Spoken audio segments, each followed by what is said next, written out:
Bonjour à tous, je vous souhaite une excellente année 2025, que tous vos vœux se réalisent, que ce soit côté lecture ou pas.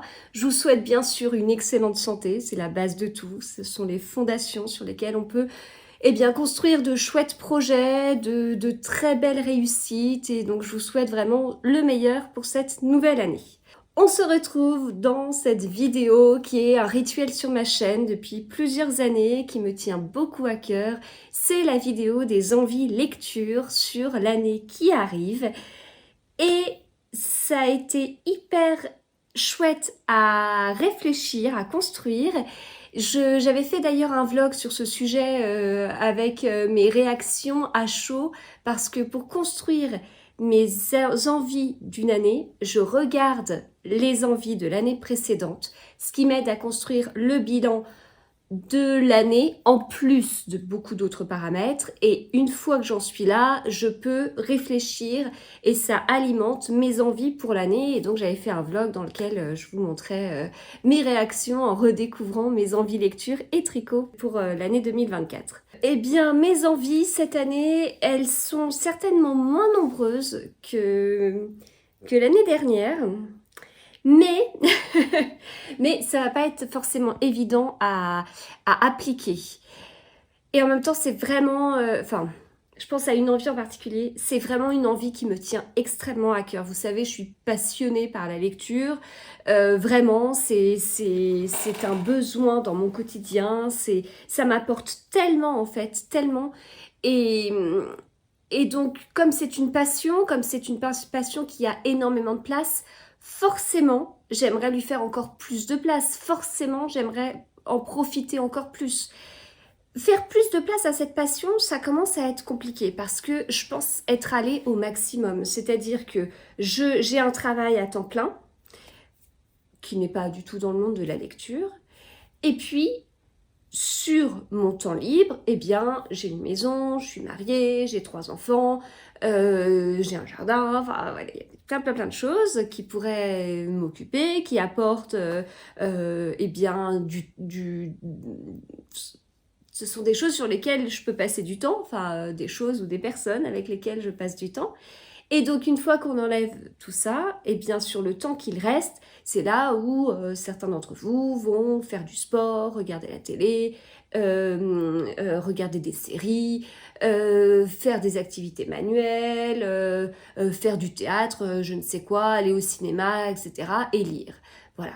Et donc, dans tout ça, il y a un moment donné, on choisit en fait comment on veut utiliser notre temps libre. Et pour ma part, ce choix, au fur et à mesure des années, il a été très clair. Je veux enlever tout ce qui ne concerne pas la lecture. Donc, je faisais de la couture. Entre couture et lecture, je préfère quoi? Lecture. J'en laisse de côté la couture. Entre tricot et lecture, je préfère quoi? En fait, je peux faire les deux en même temps. Donc, il n'y a pas de souci, je conserve les deux. Ça tombe très bien puisque le tricot a aussi beaucoup d'importance pour moi. Entre lecture et customisation avec la Cricut ou autre activité manuelle, je préfère quoi? La lecture. Ok, je laisse de côté le reste et voilà. Et c'est comme ça que j'en arrive à avoir optimisé entre guillemets au maximum mon temps pour passer eh bien, le maximum de temps que je souhaite sur des livres, voilà, à découvrir des mondes, à voyager, et ça m'apporte beaucoup. Donc derrière, j'ai pas inventé des journées de 48 heures, j'ai plutôt cherché à faire le ménage, à vraiment garder ce que je préfère dans mes loisirs, et voilà. Donc c'est vraiment quelque chose de personnel, ça dépend totalement de chacun. Pour ma part, voilà ce qu'il en est, mais derrière, si vous adorez le sport, plus le cinéma, enfin je comprends tout à fait en fait. Mais moi en tout cas, j'ai fait ces choix-là. C'est comme ça que j'arrive à un nombre de livres lus par an qui peut paraître impossible, qui peut paraître... Mais en fait, le secret est juste là. Mais en fait, si bien que on en arrive maintenant à, de mon côté, j'ai fait le maximum pour que je puisse lire au maximum, justement. La seule chose qui peut m'empêcher de lire, c'est un événement littéraire. Mais on est autour de la lecture. Et je vais rencontrer des auteurs la plupart du temps. non, 99% des cas, un événement littéraire, c'est autour d'un auteur ou de plusieurs auteurs si je pars en salon. Donc, la boucle est bouclée et j'accepte de ne pas ne pas rester à la maison à lire parce que je vais à un événement. Alors, en 2024, il y en a eu beaucoup. Mais du coup, mes envies, en fait, dans l'absolu, mes envies seraient de lire plus. Mais c'est pas possible, en fait. C'est pas possible. Donc, j'ai changé de voie et donc lire plus, je ne peux pas. Donc qu'est-ce que je veux en fait, puisque je ne peux pas lire autant que ce que je souhaiterais, qu'est-ce que je veux? Je veux lire les meilleurs livres possibles. Et là on arrive à mon envie principale sur l'année et qui n'est pas évidente à réaliser parce que comment je peux savoir que je vais lire le meilleur livre possible si je ne l'ai pas lu? Ah ah. Eh ben ouais, donc j'ai une palle de plus de 400 livres, ce qui me convient, enfin voilà, j'ai pas de souci particulier avec ma palle. Le seul souci que j'ai par rapport à cette envie, c'est que dans ma palle, je pense qu'il y a des livres qui ne sont peut-être pas les meilleurs en fait, et qui, ça vaut peut-être pas le coup que je passe du temps à lire certains au détriment d'autres qui pourraient être meilleurs. Encore une fois, comment je peux le savoir? Je vais m'aider en fait de Babelio et des notes qu'il y a sur Babelio. Alors ça reste, tout dépend comment chacun note, etc., etc. Mais globalement, un livre qui a moins de 3,5 sur 5, c'est pas forcément le livre du siècle. Qu'on note n'importe comment. Moi, 3,5, c'est rare que je mette 3,5. Je vais plutôt être entre du 4, 4,5 et 5 parce que j'abandonne très vite mes livres. Mon objectif, c'est pas de m'amuser à finir un livre que j'ai détesté, à lui mettre une mauvaise note sur Babelio, mais il y en a certains qui le font, et j'ai envie de vous dire que ça peut rendre service, justement, parce que si tout le monde faisait comme moi, en fait, tous les livres auraient des bonnes notes. Mais en fait, on ne saurait pas les livres qui ont été laissés de côté. Alors en réalité, si, on peut aller sur Profil, vous pouvez aller sur mon compte Babelio et voir les livres que j'ai abandonnés. Mais en tout cas, je pense que dans ma palle, que je regarde au moment où je vous parle, je pense qu'il y a des livres qui j'ai envie de dire qu'ils ne méritent pas que je passe du temps dessus, mais c'est pas beau dit de cette façon-là. C'est des livres que j'aimerais moins que d'autres qui sont dans ma palle. Voilà. Donc, ça va m'amener à faire un tri. Et les livres que je vais laisser de côté, eh bien, je les donnerai. Voilà, je les donnerai alors autour de moi, enfin en général, je les donne à mes parents et eux-mêmes font un tri, ensuite ils les mettent dans des boîtes à livres ou ils les donnent à la bibliothèque. Ça m'empêchera pas de faire des découvertes, je dis pas que je vais garder les meilleurs polars de ma palle et enlever tout le reste, donc je vais aussi conserver des livres qui vont sortir de ma zone de confort, mais en même temps, si je sors de ma zone de confort pour un livre qui a énormément plu aux gens qui l'ont lu, bah ça me va en fait, il y a de grandes chances pour que ça fonctionne. Après ça peut ne pas fonctionner pour X raisons, mais voilà, je pense vraiment que cette envie correspond vraiment à ce que j'ai envie. et c'est vraiment ça en fait, je ne peux pas passer du temps à lire tout ce que j'aimerais. Donc autant passer du temps à lire ce qui a le plus de chances de me plaire, entre guillemets. Voilà. Donc je vais tenter de faire ça. Il y aura certainement des exceptions. Là, je vois par exemple dans ma page, j'ai un livre d'Andrea Ajap que j'ai pas lu encore. C'est une autrice que j'adore, vous le savez, dont on parle trop peu, qui est une autrice d'une autre génération, j'ai envie de dire, d'auteurs en fait, et donc qu'on voit plus trop, et puis qui sort plus trop de livres, mais qui a sorti jusqu'à présent d'excellentes séries que j'ai adorées. Ce livre, en l'occurrence, Pas de pissenlit pour le cadavre, a de mauvais retours. Moi, c'est une autrice que j'adore. Ce livre, je le garde en fait, je le lirai. Alors ouais, je suis pas hyper motivée pour le lire de suite, mais je le lirai en fait, parce que je peux pas faire ça à cette autrice. je dois la lire, voilà. Donc je vais essayer vraiment de faire ça pour profiter au maximum de mes moments lecture, de mes livres, pour m'évader. Je me sens tellement bien quand je lis un bon livre. J'ai tellement envie de le retrouver. Là, au moment où j'enregistre la vidéo, je sors d'une période dans laquelle j'ai pas trop aimé certains livres. Et donc, j'avais pas très hâte de retrouver mon livre en fait. Donc limite, j'ai plus travaillé sur d'autres sujets que... Enfin, je parle en dehors de mon travail principal, je vais passer peut-être du temps à de la création de contenu, etc. Parce que le livre qui m'attend, donc en fait il traîne. Et donc, alors traîner, dans ma façon de faire, c'est traîner quelques petits jours, on est d'accord. Mais il y a un livre notamment, j'aurais pu le lire très très très vite en une soirée. Et en fait non, je l'ai laissé traîner sur plusieurs soirs. Parce que j'avais pas trop envie quoi. Ça, j'ai pas envie. C'est dommage, c'est tellement dommage. Alors oui, j'aurais pu l'abandonner, mais c'était trop tard, etc., etc. Puis voilà, donc je veux vraiment en fait avoir ces émotions, ressentir tout ce que je ressens quand je suis dans un livre que j'adore. Et ça, je veux me donner toutes les chances de ressentir ça, de profiter au maximum de ma passion. Et ça va donc passer par ce tri. Alors si je continue un peu dans cet esprit-là, sur mes autres envies, alors il y a toujours un objectif chiffré. Voilà, c'est parce que ça permet de mesurer, de je ne sais quoi. Cette année, j'espère lire 275 livres, ce qui me paraît être un bon compromis, parce que 300, ça me paraît beaucoup. Je pense que plus ça va aller, plus les événements, ça va être de plus en plus important.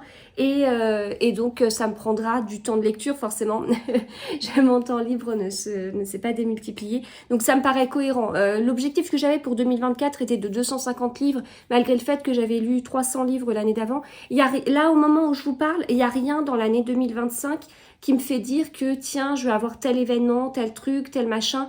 Sur l'année 2023, j'ai commencé l'année, je savais que j'allais déménager. Peu de temps après, j'ai changé de poste, ce qui n'était pas prévu au 1er janvier, mais le 2, quasiment, en fait. Et en tout cas, le 2, j'en ai exprimé l'envie, le besoin. Et donc, je savais qu'il allait y avoir des choses, mais en même temps, j'ai lu 300 livres sur l'année 2023, donc ça m'a pas trop perturbée.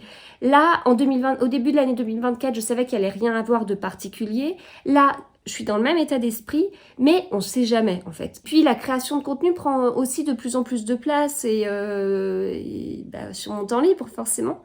Donc voilà, pour toutes ces raisons-là, je pense que c'est plus prudent de dire 275 livres. Si j'atteins 300, je serais super contente, mais là, pour le coup, on serait plus sur une envie, on serait sur un objectif et je veux pas du tout me mettre la pression. Voilà. Toujours dans ces objectifs, etc., il y a le fait de continuer ma façon de peu planifier mes lectures. C'est bizarre dit comme ça, mais en fait, il y a quelques années, je planifiais mes lectures, voilà. C'était assez strict en fait. Quand je commençais un mois, je savais... Alors, je planifiais pas 2-3 mois à l'avance, faut pas exagérer, mais je planifiais quasiment au jour près un mois. C'est pratique. Parce que quand je finis un livre, je sais lequel je pioche, etc., etc. Donc, pas de perte de temps. Pas de perte de temps de 10 minutes à chaque fois. Voilà. C'est juste l'histoire de rappeler quelle était cette perte de temps globalement acceptable. Là, je planifie peu. Je planifie, puisque j'ai certaines lectures communes, que ce soit sur ma page Patreon ou des lectures communes que j'organise sur mon compte Instagram. Mais derrière, je préfère choisir le livre dont j'ai envie au moment où je vais lire. Alors, je reçois beaucoup de services de presse, j'ai donc des livres à lire par rapport à ça. Je ne suis pas toujours à jour, mais j'essaye de l'être au maximum. Je pense que globalement, ça le fait. Mais je suis beaucoup plus efficace. Je vais lire de façon beaucoup plus fluide. Il y a beaucoup plus de chances que j'apprécie ma lecture si je choisis le bon livre au bon moment. Donc pour ça, j'ai un chariot Ikea que tout le monde a quand on est sur les réseaux sociaux et qu'on aime la lecture. Hein, ce chariot, on le voit pas mal. Et ben en fait, dans ce chariot, je mets un peu ma palle prioritaire, si vous voulez. Et donc, c'est une palle prioritaire qui peut faire 10, 15, 20, 30 livres. Et au moment où je termine un livre, je vais piocher dedans. Voilà. Si j'arrive pas à faire un choix, soit je vous demande sur Instagram, soit mes enfants m'aident. Et donc, en fait, je leur propose genre 10 livres, ils en retirent un chacun. Puis à la fin, ils votent entre les 2 livres qui restent, ils votent pour le livre qu'ils préfèrent. Et comme ils sont 3, c'est bon. Il n'y a pas de livre, il n'y a pas d'ex-aequo. Voilà. Donc ça, je trouve que c'est vraiment efficace pour moi pour être... bah, c'est ce qu'il y a de mieux pour être sûr que je vais aimer ma lecture en fait. Donc on est toujours quelque part dans ce grand objectif de je veux en 2025, alors je veux, le Père Noël est déjà passé, c'est dommage, mais je veux pour 2025 lire 275 livres que j'ai adoré, voire des coups de cœur. Voilà, ça c'est mon souhait. Donc pour y arriver, je pense que cette histoire de peu planifier, etc., c'est pas mal du tout. J'ai après d'autres envies sur des genres en particulier, liées notamment à ce que j'ai eu dans mon calendrier de l'Avent en livresque. J'aimerais lire davantage de thrillers domestiques parce que c'est un genre que j'aime beaucoup, qui est vraiment à part, je trouve, hein, dans les polars. Je trouve parfois plus de points communs entre un roman à énigmes, enfin genre roman policier, et un thriller classique, on va dire, qu'entre un thriller domestique et ces genres-là. Même si un thriller domestique, c'est un sous-genre des thrillers, mais on va avoir Cédric Cyr qui va faire des thrillers, on va avoir comme ça des auteurs de thrillers auxquels on pense, qui vont être plus proches de romans policiers, romans à énigmes, que de thrillers domestiques en fait. Donc, alors j'adore les polars et je veux tout à fait continuer à en lire parce que ça c'est mon genre, voilà. Il n'y a rien de particulier à dire, c'est mon genre, mais en fait dans ce genre-là, j'ai envie de lire davantage de thrillers domestiques. J'ai aussi envie de lire davantage de romances, ce qui peut paraître totalement incompatible, mais je vous l'ai déjà expliqué, moi je trouve que le thriller domestique, c'est parfois le lien entre de la romance et du thriller. Alors, plus proche du gros genre polar que de la romance, bien évidemment. Mais je trouve que les gens qui aiment la romance aiment bien aller vers les thrillers domestiques. Alors pas plus loin, hein, parce qu'il y a une frontière, comme je le disais, je trouve, entre les polars et les thrillers domestiques. Mais il y a vraiment ce lien-là, on pensera à La femme de ménage, au livre de Lisa Jewell, etc. etc. Donc voilà, en fait, j'ai l'impression d'avoir une sorte de logique, même si, oui, la romance est quand même éloignée des thrillers domestiques, mais il y a vraiment... je trouve que les gens qui aiment la romance vont facilement aller vers des thrillers domestiques qui ont du succès. Et moi, je veux aller plus loin dans ces thrillers domestiques. Oui, il y en a qui ont du succès. Ouais, il m'en reste à lire parmi ceux qui ont eu du succès. Mais en fait, je veux continuer. Donc, lire davantage de thrillers domestiques, lire davantage de romances, et là on rejoint vraiment ce que j'ai eu globalement dans mon calendrier de l'Avent livresque, qui était vraiment mes envies sur la fin de l'année 2024. Il y a aussi autre chose qui n'est pas très surprenant, c'est lire davantage de polars nordiques. Dans ma palle, j'ai encore des polars nordiques à découvrir, j'ai encore des auteurs et des autrices notamment de polars nordiques que je ne connais pas, qui ont beaucoup de succès, qui ne sont pas des auteurs de maintenant forcément, mais je veux y aller, je veux découvrir ça, parce que les polars nordiques, c'est vraiment un sous-genre des polars dans lequel je me sens bien en fait. C'est particulier, c'est souvent glauque, c'est un peu violent, il y a beaucoup d'alcool, ce qui n'est pas trop mon truc. Mais derrière, j'ai l'impression d'être très à l'aise dans ce genre-là, d'être vraiment... de retrouver... Moi j'aime les polars parce que je suis très logique, je travaille dans les mathématiques, c'est un genre littéraire qui me convient totalement. Les polars nordiques, c'est un genre de polar où on a des faits, où on a vraiment une sorte de logique, on a une précision dans les pensées des personnages. C'est souvent très bien travaillé sur le côté psychologique et ce sont des caractéristiques qui me conviennent totalement, c'est peut-être le sous-genre dans les polars que je trouve le plus mathématique quelque part. Et en même temps, j'ai envie de mettre dedans Agatha Christie parce que Agatha Christie, elle a quand même un truc au niveau des raisonnements et de la logique qui est hyper mathématique. Ça me permet d'arriver sur une autre envie qui est d'aller plus loin dans mon amour des livres d'Agatha Christie.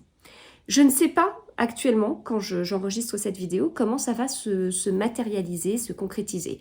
Aller plus loin, ça peut être, en lire peut-être plus, ça peut être en parler davantage. J'ai beaucoup d'idées, j'ai peu de temps. Il y a des choses qui me feraient très très envie, mais c'est hyper chronophage ce que j'ai en tête, donc je sais pas, faut que j'arrive à réfléchir à ça, mais j'ai vraiment envie d'aller plus loin en fait, j'allais dire de vous convaincre davantage de la lire, oui et non, mais Enfin, oui, alors il y a un petit peu de ça peut-être. Et il y a aussi aller plus loin parce que on est plusieurs à adorer les livres d'Agatha Christie. Alors je parle pas de ceux qui mettent sur Instagram auteur préféré Agatha Christie et qu'on lise jamais. Je parle vraiment de ceux qu'on lise régulièrement et qui en relisent et qui adorent en fait et qui aimeraient avoir plus d'informations, plus de contexte. J'avais tenté quelque chose comme ça l'année dernière, des contextes d'écriture, des livres lus et tout, mais un peu compliqué à mettre en place parce que pas assez d'informations sur le sujet, trop peu de biographies hyper intéressantes, jamais traduites en français. Voilà, donc réfléchir, qu'est-ce que je peux faire à ma petite échelle, mais qu'est-ce que je peux faire, qu'est-ce qui, moi, me ferait plaisir et qu'est-ce que je pourrais partager avec vous. Voilà, donc ça, c'est une autre envie. Et alors, il me reste une dernière envie, on pourrait se dire, peut-être un petit peu liée à mon amour des polars, peut-être un petit peu liée à Agatha Christie et cette période du début des romans policiers, eh bien, remonter un petit peu. C'est une envie que j'hérite de mes envies 2024 et que je n'ai pas réalisée et qui, en fait, c'est une envie que j'avais en fin d'année 2023, début d'année 2024, que j'ai oubliée et que j'ai eu à nouveau à la fin de l'année 2024 pour certaines raisons que je vous dévoilerai bientôt, je pense. C'est de relire des livres ou des nouvelles d'Edgar Allan Poe. Voilà. Parce que on arrive sur les...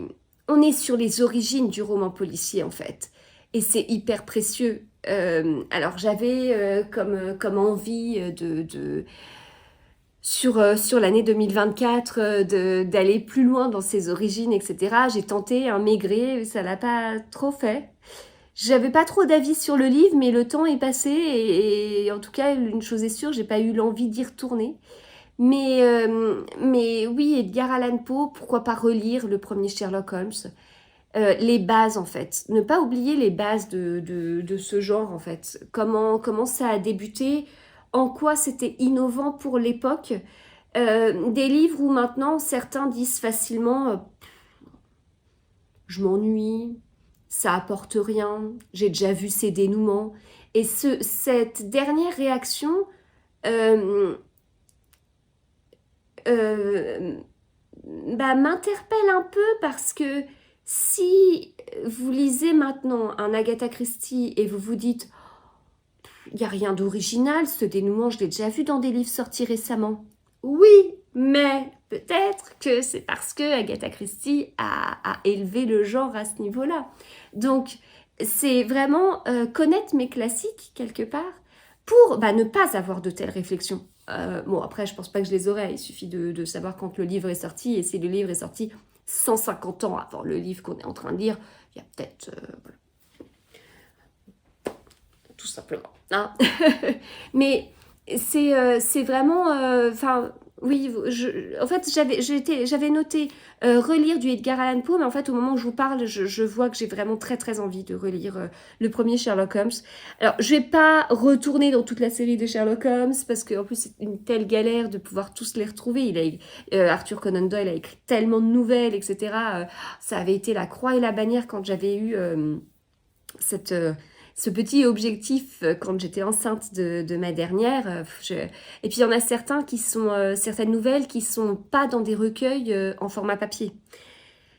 Et les recueils en format papier, c'est le bazar complet. Mais par contre, il y a des livres qui sont disponibles gratuitement en e-book d'Arthur Conan Doyle, des enquêtes de Sherlock Holmes. Donc je jonglais comme ça et j'avais beaucoup de mal à trouver un endroit sur Internet qui aurait pu me dire voilà dans quel ordre il faut les lire parce que voilà dans quel ordre ça a été publié.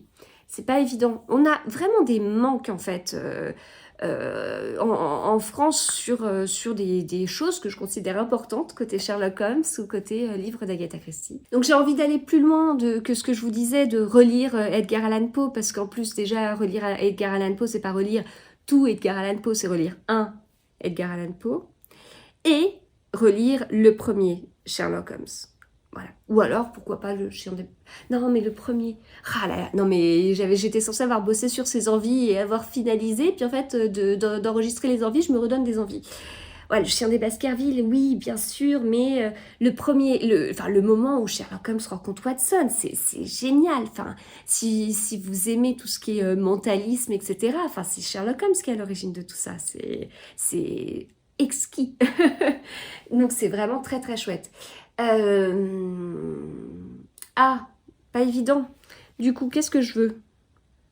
Ah, je veux relire un Edgar Allan Poe, je veux relire un Arthur Conan Doyle, et je me le note, pour pas oublier, que j'ai une envie subite qui est arrivée en plein milieu d'enregistrement d'une vidéo. Et puis on verra. Sur 275 livres que je souhaiterais lire cette année, ça veut dire un Edgar Allan Poe, ça veut dire un Arthur Conan Doyle, il y aura 12 Agatha Christie puisque je participe au challenge Read Christie 2025 comme chaque année depuis un petit bout de temps. Donc ça veut dire que j'ai 14 livres qui sont pris, ça va.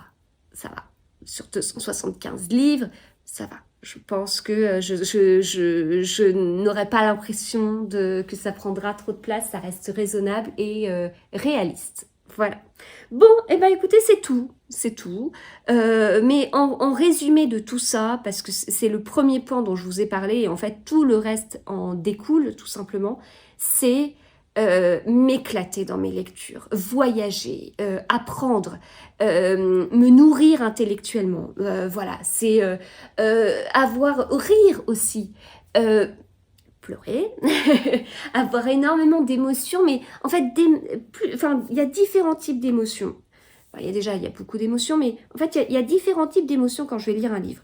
Il y a ce que le livre me provoque comme émotion, parce qu'on a une histoire triste, parce qu'on a une histoire joyeuse, parce que il y a de l'injustice, donc on ressent de la colère. Enfin, voilà, je veux ressentir des émotions comme ça.